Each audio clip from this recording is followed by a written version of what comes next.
Hi guys, so BT4 is here and I have been playing green. So I played green when 1.5 came out because Ceresmon is an absolute beast.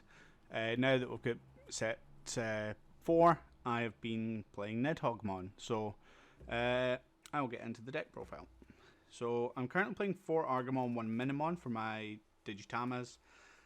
Most people are playing like 4-3 of the Minimon and then 4 of the Gargamon.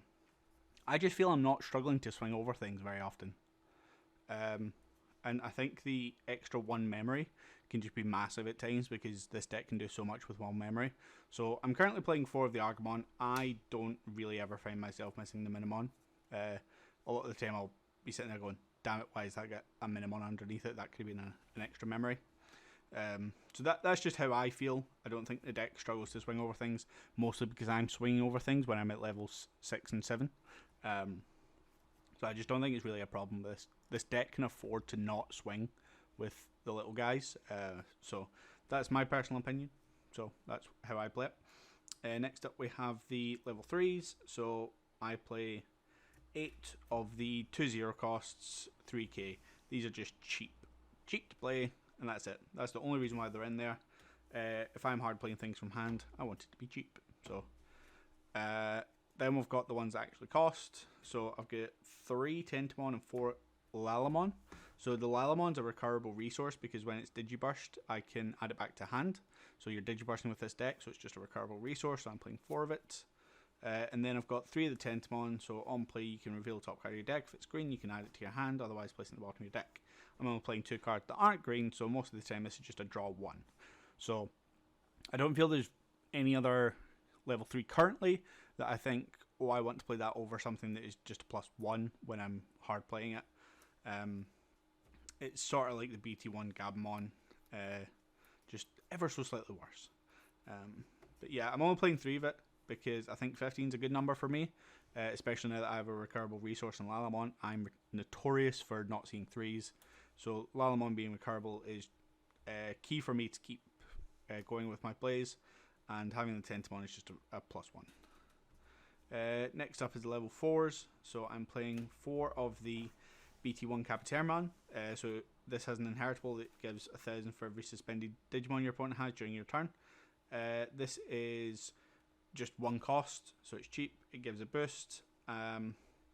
It's 5k, which is not hugely relevant if I'm honest. This and the Gargamon are very comparable to each other, it's just this is 1k bigger, so why not? Then my other 4s are more relevant. So you've got the Vegemon. This is also a 1 cost. It's 4 to play from hand, which is cheap, and it's 6k. So it gets around things like an opponent's Ned Hogmon or an Ultra S. So 6k is relevant for this. And then you've got the Star Stick Rapidmon, which is again 1 cost, 6 to play, 5k, but it's a blocker. So this is the blocker of choice I've gone with. I could have gone with Woodmon, but this is 1 cheaper to evolve into, and I want that sort of 1 cost level 4 so that I can, if I'm hard playing, I can go into a level 5 from hard playing a 2 cost level 3, 1 cost level 4, and then end my turn by playing a 5. Speaking of 5s, I've got 2 Cherrymon. I felt like I wasn't seeing 5s enough, so this was my choice of what to put in. It was 2 Cherrymon because I just wanted a couple more blockers. It was either going to be this or the Rapidmon because I wanted that 2 cost level 5. This just made more sense to me because we tend to see a bit more rookie rushing things at our locals, and the jamming Vmon is just a pain. So having something like this is good, and I feel like if I'm evolving on top of blocker Rapidmon into this, it doesn't feel that bad because I've still got a blocker on board. The other level 5s, level 5 Gargamon, it's nuts, it's broken, it's got the Digisorption to make it a free evolution, and it's got the when attacking inheritable, you can play a level 3 from your hand. It's great. It's bonkers. And it's 6k. Then you've got Blossmon. This is just a free evolution because it has download. That's it. It's free. It's great. I like free things. Then on to the most important level 5 is your Lilamon. So this has Digiburst 2 to spend 1 of your opponent's Digimon. When attacking, if you have a Tamer in play, you can spend 1 of your opponent's Digimon as an inheritable effect. It's just great. Set this up next to something that's about to evolve into Ned Hogmon. That's just something else that's getting shuffled into the deck. It's amazing. And I have had it where you know, because it's 7k, I can just suspend a blocker and attack into it. I have done that before because getting rid of a blocker easily is really worth it for me. Then on to the 6s. So I'm currently playing 1 Bancho and 1 Mega Gargo. So I'm trying this as more of like a toolbox deck. Because you're evolving a lot, you're drawing a lot, and you're seeing a lot of your deck. So I'm only playing 1 of each. Because I felt, before I had 2 and 2, and then 4 Ned Hogmon, I just felt like I was getting choked with level 6s. So I've dropped 1 of each of these for the 2 Cherrymon. Yeah, Bancho, just having Bancho in your deck, just playing green makes your opponent scared to play an Omni, because they know that you can just bring out Bancho, take 3 security and get rid of it. It's just so easy. It's great. Then you get the Mega Gargamon, which suspends, and then your opponents can't unsuspend. If they have some suspended, you gain security attack +1. So this can help just take extra security. I have won games because my opponents put me on 3 or 3 plus an Argamon or a 4. I've just slapped that down, taking 1 extra security than I thought I was going to take. And also if they play a big guy, just suspend it, and you've got an extra turn to deal with it. It's 11k, so it can still beat over most things. Then the namesake of the deck, we'll get Ned Hogmon. Absolutely insane card. Why was this ever allowed? I don't even know. So 13k, it is 5 cost to evolve, but you don't care, because the Digiburst 4 when evolving to suspend all your opponent's Digimon with 5k or less, and then place all your opponent's suspended Digimon on the bottom of their deck. It's amazing. It's bonkers. Yeah, just Lyle them on, their big guy, bring this down, shuffle it away. It's like a Millennium on crack.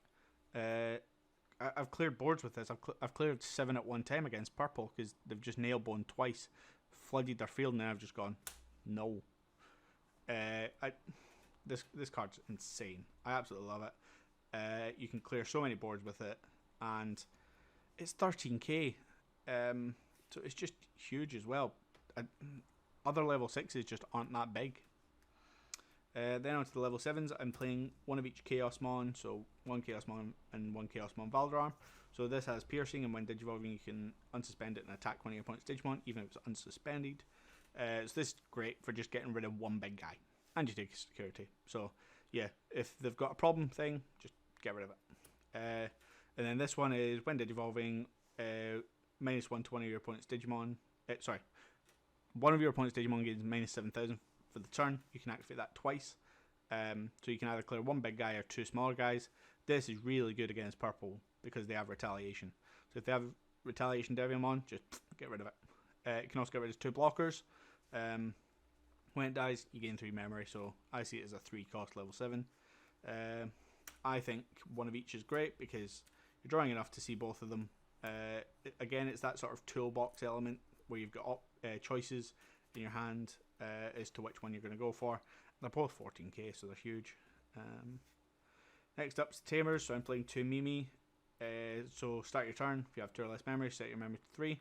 So fix your memory, super important. I make most of my choices with this deck assuming that I'll be on 3 memory. I'm going to, grind through my deck to see this. And then during your turn, if you have a level 5 or higher, you can suspend it to hatch a Digegg or to move a level 3 or higher from your Digegg spot to your main. So it's getting a second raising phase for free each turn. It can just help you turbo through your eggs, get that extra evolution, get the extra draws. You just plow through your deck with that.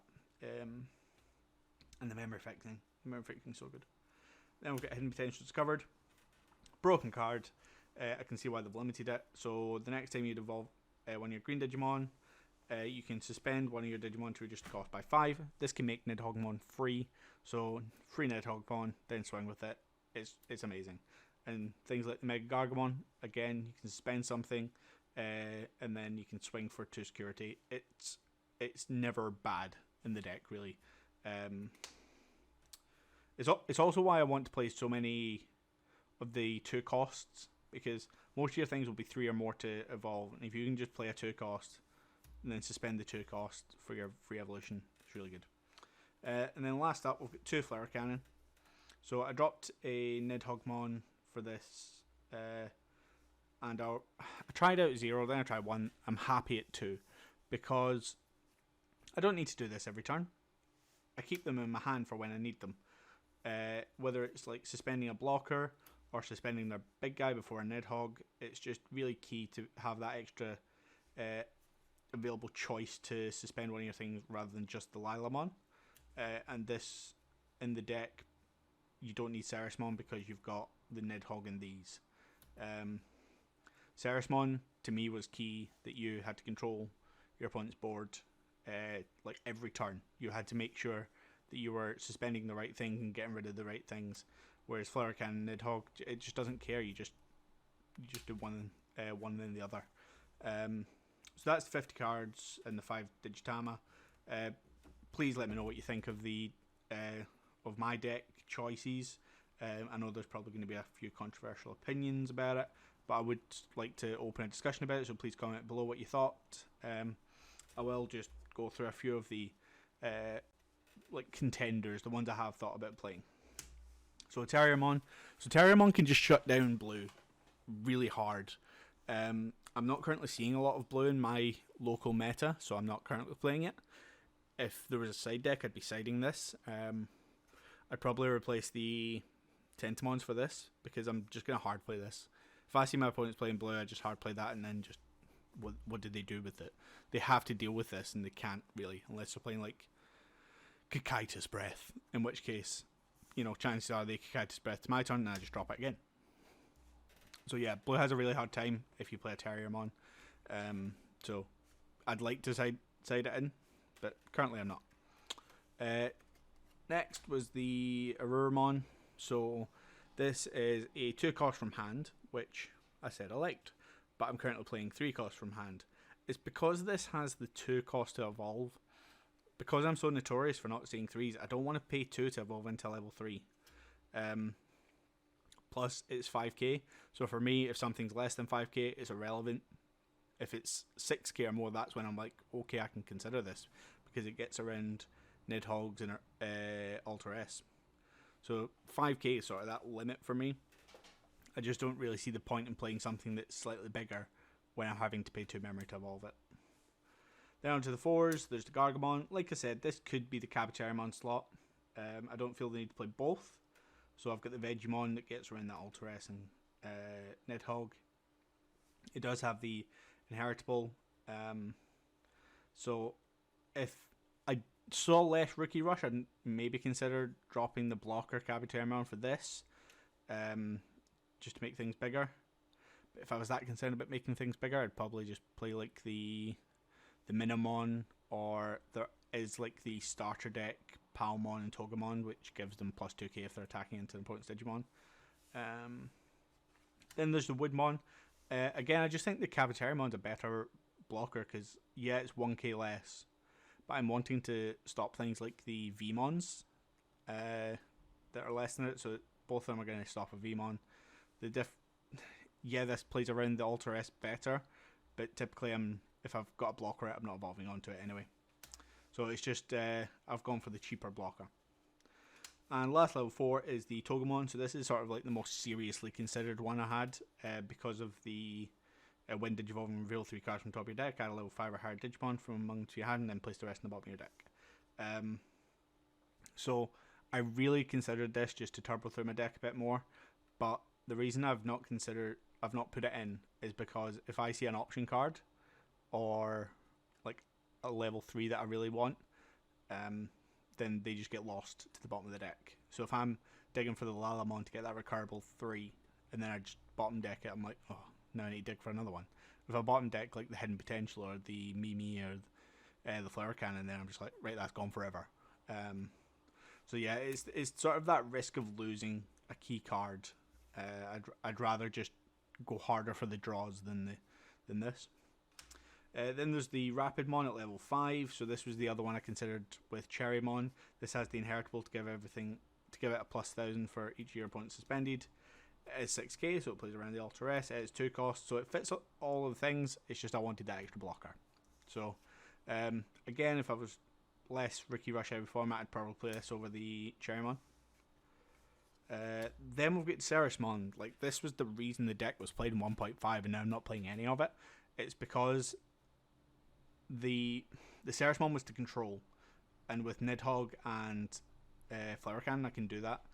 and if I evolve into a Ceresmon, I don't really have enough Digisorption or download in my deck to make use of his effect. I've got the 4 Blossomon and the 1 Argamon, so I've got 5 cards in my deck. I'm not going to play this for 5 cards in my deck, and himself.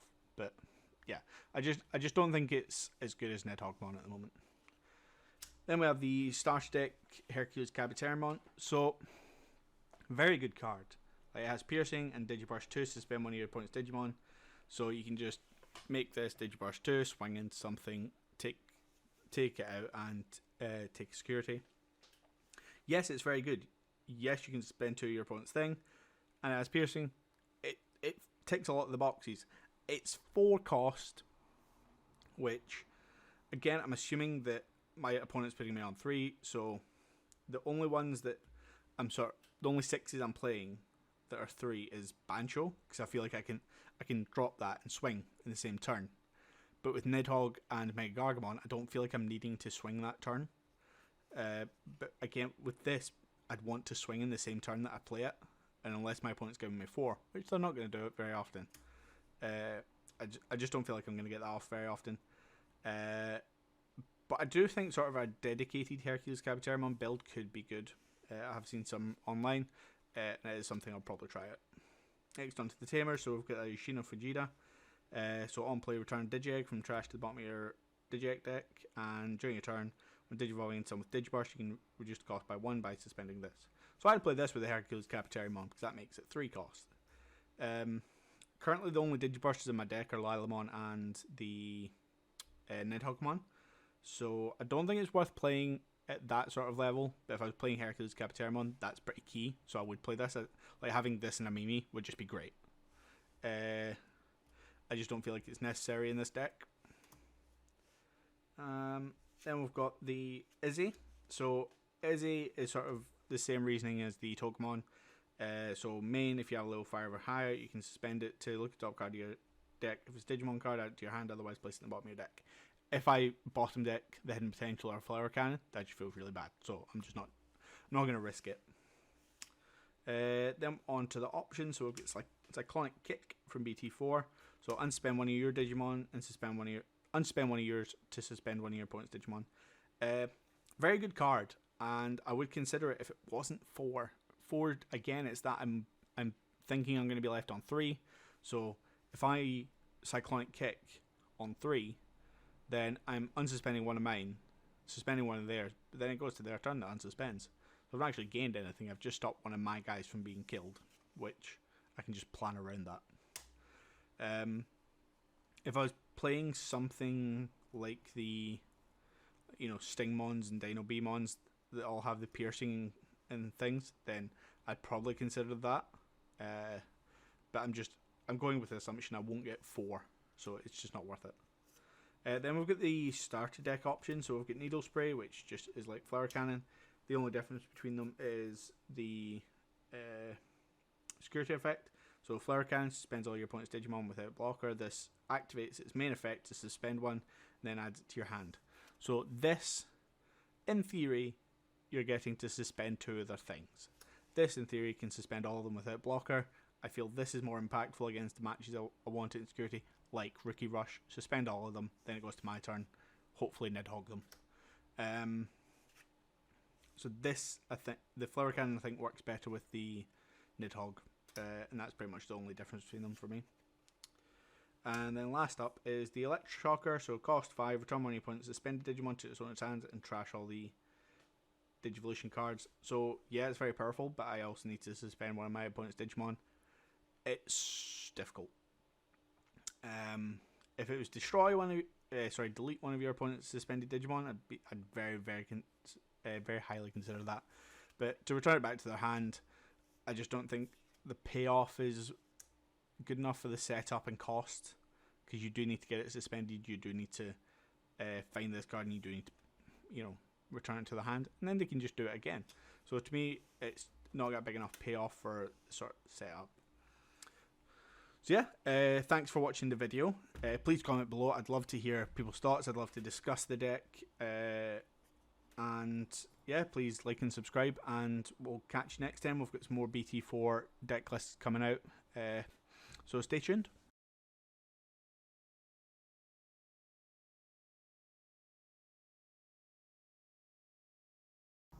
Shh, not a zombie channel.